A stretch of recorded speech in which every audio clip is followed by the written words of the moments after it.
Eh bien, salut Xavier. Eh ben, salut Guilain, puis bonjour à tous. Petite sortie du potager aujourd'hui pour être accord avec l'actualité, quoi, parce que bah voilà, il y avait un vote pour le maintien ou non du glyphosate. La France a abstenu, je crois, enfin en tout cas, c'est voté en novembre. Voilà, c'est-à-dire qu'on a décidé que ce dont on voulait plus pour nos villes et villages, je rappelle que c'est interdit pour les collectivités territoriales, ce qu'on voulait plus dans les villes, villages et dans le jardin des particuliers, ça c'est la loi Labbé, en fait c'est autorisé dans les grandes cultures. Ça peut sembler étrange, surtout qu'il y a la grosse question qui vient immédiatement à l'esprit. Est-ce qu'on peut Est-ce qu'on peut se passer du glyphosate? On va revenir. Alors, l'idée ici, encore une fois, c'est pas d'être polémique, chacun fait ce qu'il veut, chacun pense ce qu'il veut. Et puis, c'est pas moi qui vais prendre mon bâton de pèlerin pour arpenter la campagne et dire de ne pas faire ça ou de faire ça. Mais juste à un moment, je veux qu'on revienne un peu sur les faits et sur les dates, elles sont importantes. Donc, si on parle du glyphosate, en 1964, il y a le premier brevet. Alors là, je vais demander plutôt aux chimistes, aux physiciens de me corriger s'il y a besoin. C'est un chélateur. Grosso modo, on s'en sert pour nettoyer les tuyauteries en ferraille. Voilà, de ce glyphosate. Deuxième brevet, 1974. Et là, il est déposé en tant que herbicide, celui qu'on connaît. Alors attention, parce que les plantes, elles ne vont pas fixer le glypho comme ça. Il faut des tensioactifs. La molécule de glyphosate n'est pas toute seule, n'est pas isolée. Il y a d'autres produits qui sont ajoutés pour que les plantes ingère ce produit qui est reconnu comme herbicide total. On pourra revenir dessus puisque maintenant on a des résistances de certaines espèces comme l'amarante par exemple, le vulpin et quelques autres qui ont développé des résistances. Donc 74 herbicide, 2010, oh elle est bonne celle-là, antibiotique. Alors il n'y a pas d'AMS. Il n'y a pas d'autorisation de mise sur le marché. Mais c'est un antibiotique aussi. Alors, à la question, est-ce qu'on peut se passer du glyphosate? Immédiatement, ma réaction, elle est de changer la question. C'est, on doit se passer du glyphosate. Comment peut-on faire? C'est comme ça qu'il faut se poser la question, à mon sens. Est-ce qu'il y a des gens, est-ce qu'on peut s'en passer, etc. On a vu, 1974, le dépôt du brevet. Grosso modo, on met 10 millions d'agriculture. Ça veut dire que pendant 9950 ans, on a réussi à s'en passer du glypho.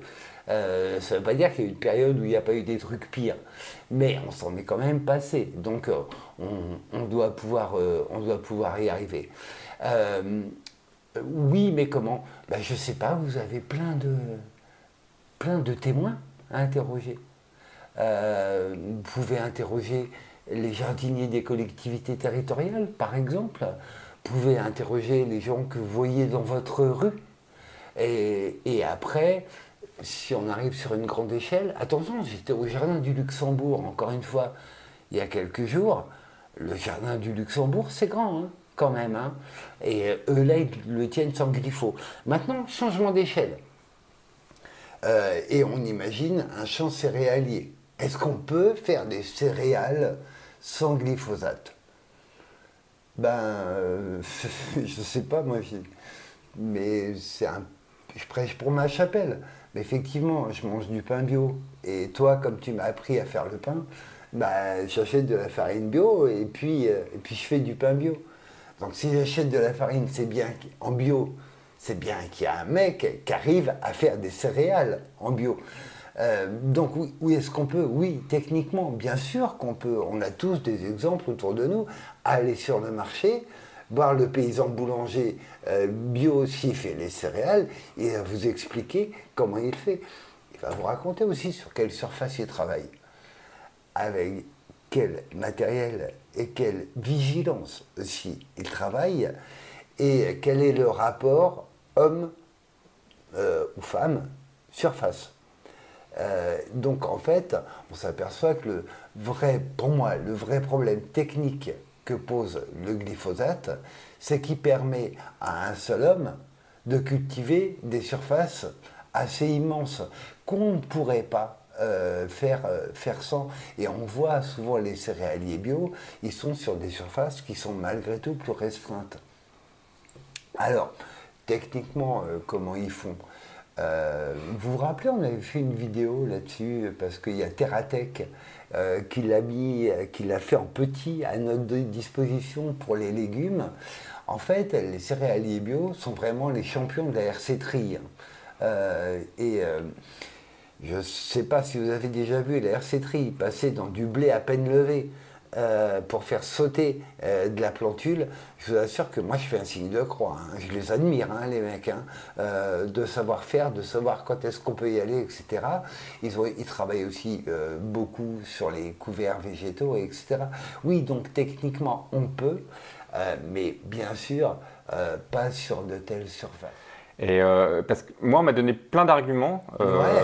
Parce que c'est un sujet qui revient souvent. Oui. Et il y en a plein qui disent que oui, la souveraineté alimentaire de la France est mise en péril si jamais on n'utilise pas de glypho. Ouais, bien sûr. Pour les cultures intensives, voilà, on ne peut pas faire d'intensif en bio, par exemple. Oui, c'est ça. Et donc, par exemple, on peut se dire que si on veut la souveraineté alimentaire, puisque c'était ça l'idée des années 60 et des lois Pisani, c'était cette idée d'indépendance alimentaire. Première chose, on revisse le robinet de pétrole d'un quart de tour. Je dis même pas un demi, je dis un quart. Il n'y a plus d'agriculture en France, vu la consommation d'énergie fossile. L'essentiel du glyphosate est fabriqué en Chine. Donc je ne sais pas quelle autonomie, quelle indépendance on peut avoir ça. On dépend d'un produit qu'on ne fabrique pas, quand même, qu'on importe énormément. Donc indépendance, je ne sais pas. Pardon. Ce que je sais aussi, c'est que, alors ça on nous a vendu et survendu ce truc, oui, mais si on veut que tout le monde mange, etc. Ah bon, tout le monde mange? Ah ouais. Alors peut-être chez nous, mais non, pas tout le monde. Tout le monde ne mange pas. Non, vraiment. Tout le monde ne mange pas à sa faim. Donc ce que je sais, c'est que cette forme d'agriculture intensive, elle ne permet l'autonomie alimentaire de personne. De personne. Donc, ce qu'on sait, c'est que nourrir la planète, ça ne fonctionnera jamais avec l'agriculture conventionnelle. Ce serait fait depuis le temps, quand même. Donc, à un moment, est-ce qu'on ne se dit pas, on essaye autre chose, tout simplement. Et on m'a dit que sur le colza, c'était pas possible de ne pas utiliser de traitement. Ah ouais. Alors, oui. Le colza, voilà, c'est impossible. Ah non. Ah ouais, pour les méligettes, etc. Oui, c'est sûr. D'ailleurs, il n'y a pas de colza bio. Ah si, il y en a. Ouais. C'est comme les betteraves et les néoniques qui sont revenus. Attends, l'Allemagne, c'est énorme la quantité de betteraves sucrières bio qu'ils font. Et en France aussi, on sait très bien le faire. Donc, au bout d'un moment, quand on n'a pas la réponse à la question, peut-être aller poser cette même question à des gens qui savent faire. Voilà. Il y a plein d'agriculteurs qui font de la betterave bio en France, sans néonique, et voilà, ils ont des betteraves. Après, on peut aussi se poser plein de questions sur ce colza qu'on met dans les bagnoles, d'ailleurs, pour beaucoup, ce sucre qui est vraiment pas bon pour nous, beaucoup. À chaque fois, on va tomber sur des cultures excessives, en fait. Et alors, un truc qu'on m'a dit aussi, c'est oui, t'es naïf, tu crois quoi? Les mecs en bio, ils traitent quand même, ils le font la nuit, en secret. Ouais. Mais oui, mais ça, c'est vachement juste ce que tu dis. C'est de rappeler qu'en bio, on traite, effectivement.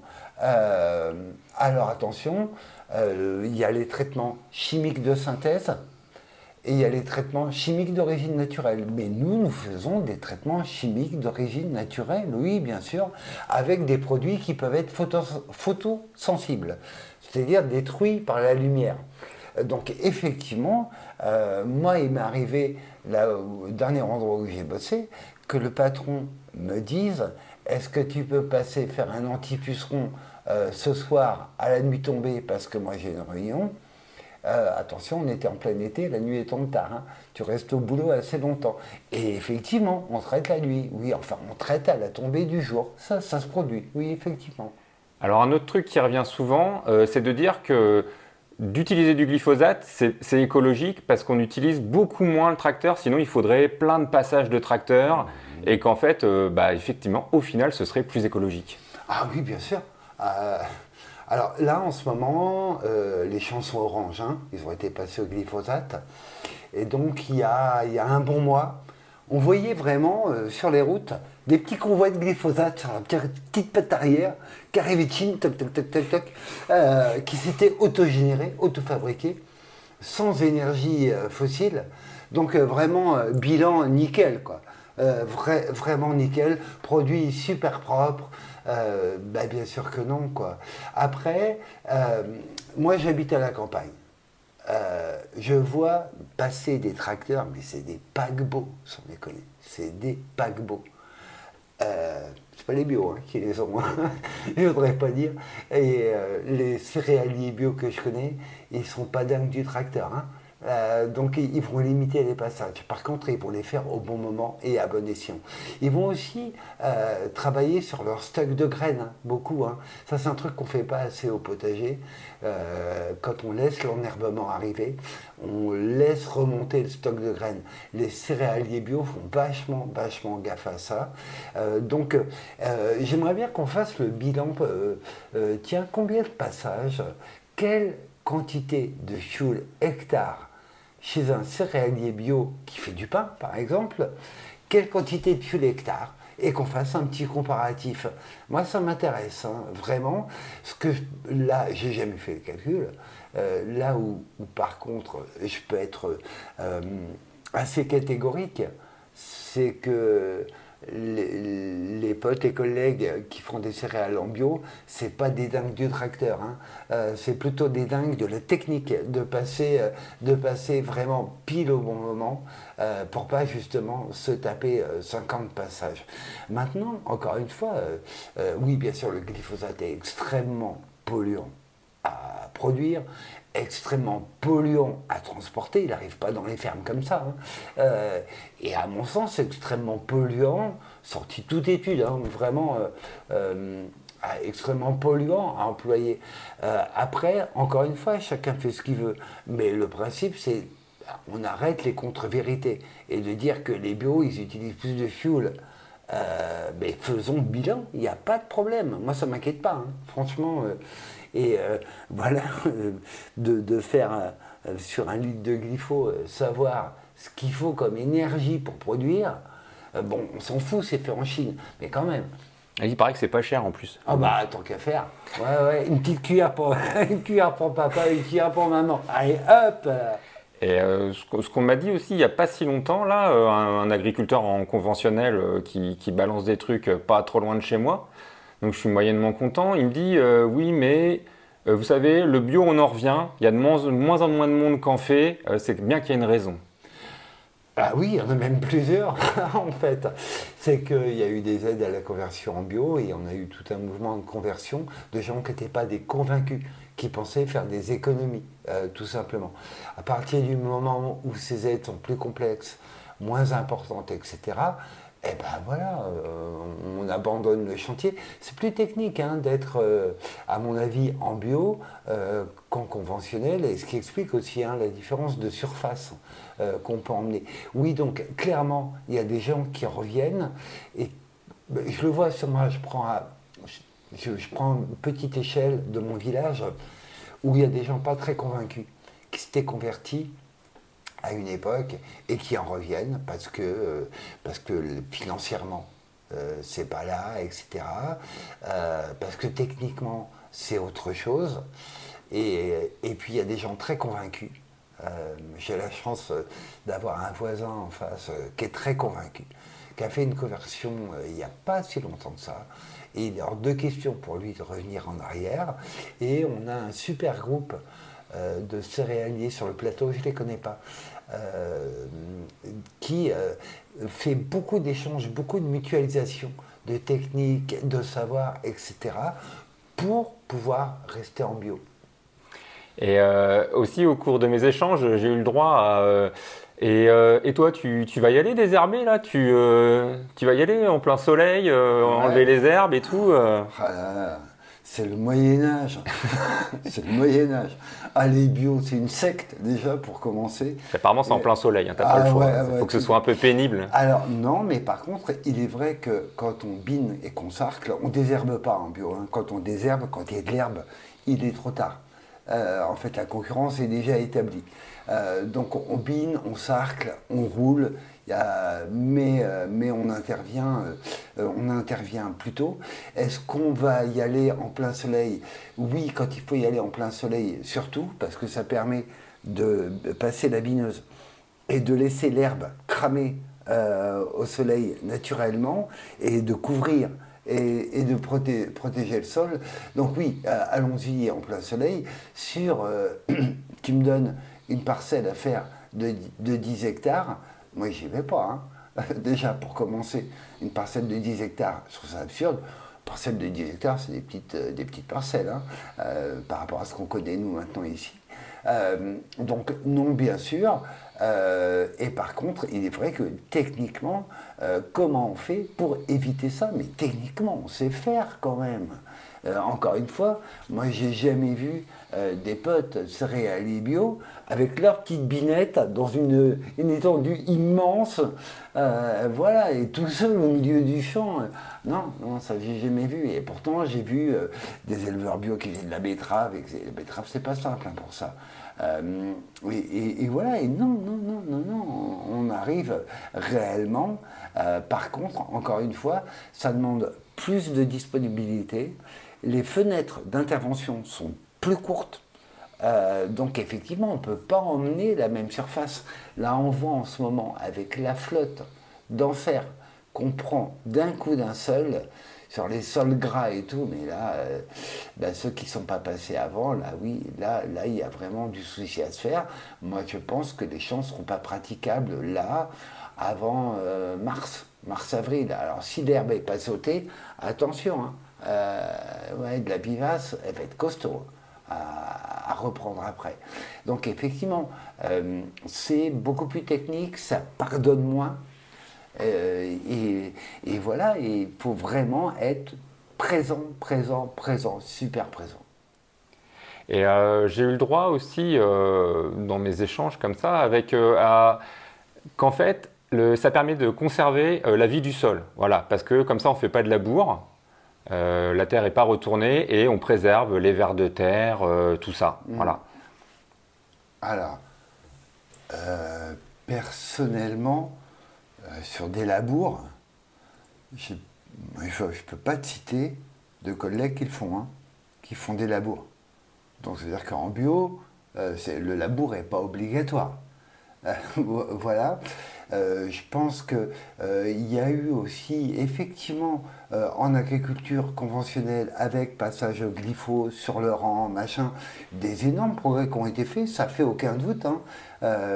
Oui, par contre, c'est une agriculture qui est encore à base de glyphosate. Donc, pour moi, c'est une agriculture qui va dans le mur, quoi qu'il arrive. Même si, oui, clairement, c'est nettement moins pire que ce qu'on peut voir ici, sur notre plateau, où on voit des centaines d'hectares brûlés orange, quoi. Donc, si on veut préserver la vie du sol, eh ben, on évite de mettre dessus un chélateur, de mettre dessus un antibiotique, enfin, un produit chimique de synthèse au maximum, parce que la réflexion que tu faisais tout à l'heure, mais en fait, les vers de terre, ils bouffent quoi? Oui. Oui, il n'y a rien, c'est une terre nue. Alors, pas toujours, parce qu'on peut avoir une forme d'agriculture où il y a une utilisation beaucoup plus réduite et beaucoup plus restreinte sur le rang du glyphosate. malgré tout, ça reste un produit chimique de synthèse, ça reste un chélateur, un antibiotique qu'on met dans les champs. Donc, encore une fois, j'ai pas à dire comment il faut faire, c'est pas mon boulot, quoi.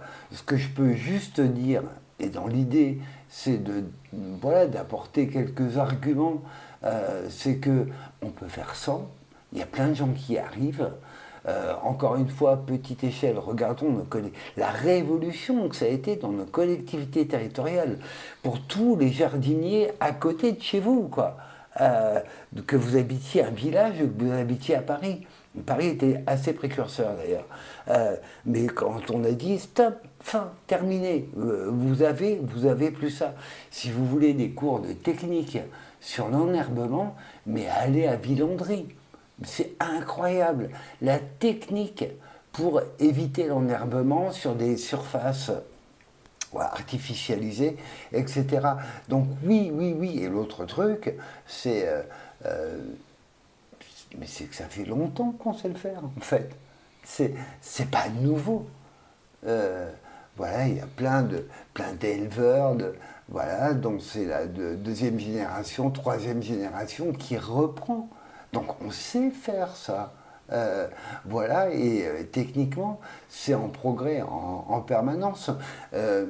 Je pense que les techniques d'agriculture de conservation, vraiment, il y a eu un progrès technique, mais indéniable, c'est sûr. Et puis, ils ont des sols qui ne sont pas aussi dévastés que ceux qui sont autour de nous. Néanmoins, il y a toujours... oui, heureusement que ce sont les Chinois qui le fabriquent, hein, le glyphosate.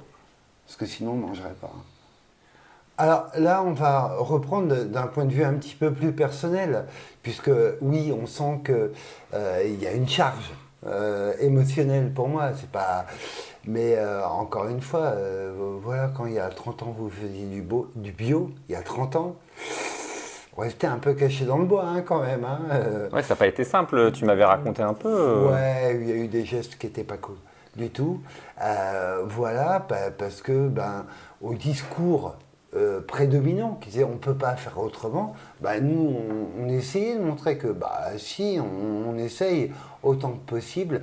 Et je suis vachement fier hein, de voir là des paysans boulangers qui font leurs céréales en bio. Putain, ils y arrivent, hein. Et c'est technique, et c'est pas simple. Hein. Donc bravo à eux, je les admire vraiment. Après, voilà, encore une fois, il y a des études, il y a tout ce qu'on veut, mais on leur fait dire ce qu'on veut. Et puis il y a qui les finance et qui les fait, etc., etc. Il y a aussi des limites techniques. Celles qui sont choisies ou pas, en plus. Voilà, ouais. Et puis il y a aussi que, non mais clairement, techniquement, moi j'y comprends rien. Et à un moment, on fait appel à son intime conviction. Se dire non, mais moi je veux pas avoir des traits orange ou des champs orange autour de moi. J'ai pas envie de ça, quoi. Vraiment, tout simplement. Et je pense qu'il est différent d'argumenter sur le glyphosate quand on est relativement urbain ou périurbain et quand, comme nous, on est à la campagne et qu'on voit des centaines d'hectares orange, mais en ce moment orange, vraiment quoi. Oui, et puis de voir les pulvérisateurs quand il y a du vent les samedis soirs et que t'as tes gamins qui jouent dehors et que...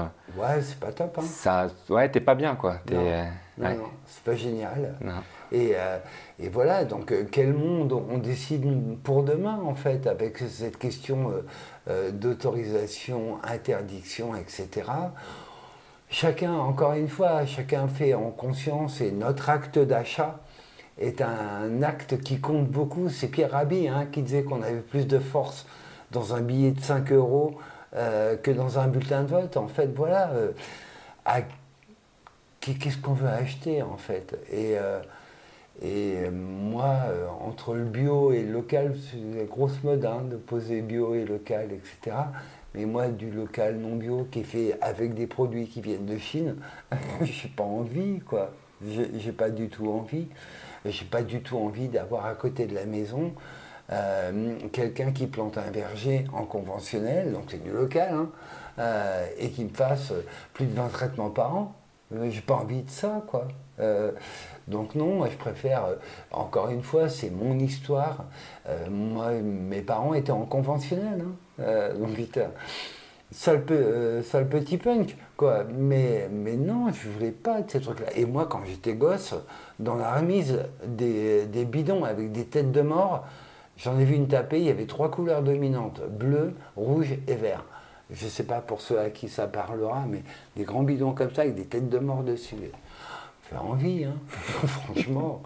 Non, non, non. Et j'aime pas beaucoup la contre-argumentation qui est assez facile et que toujours la même, que j'ai toujours entendue depuis plus de 30 ans. Voilà. Traite la nuit, consomme beaucoup plus de fuel. J'en ai marre d'entendre ça, ça fait plus de 30 ans que j'entends ça, ça me fatigue un peu en fait, tout simplement. Encore une fois, est-ce qu'on peut faire sans? Non. Est-ce qu'on doit faire sans? Pour moi, oui. Eh bien très bien, merci beaucoup Xavier et à très bientôt.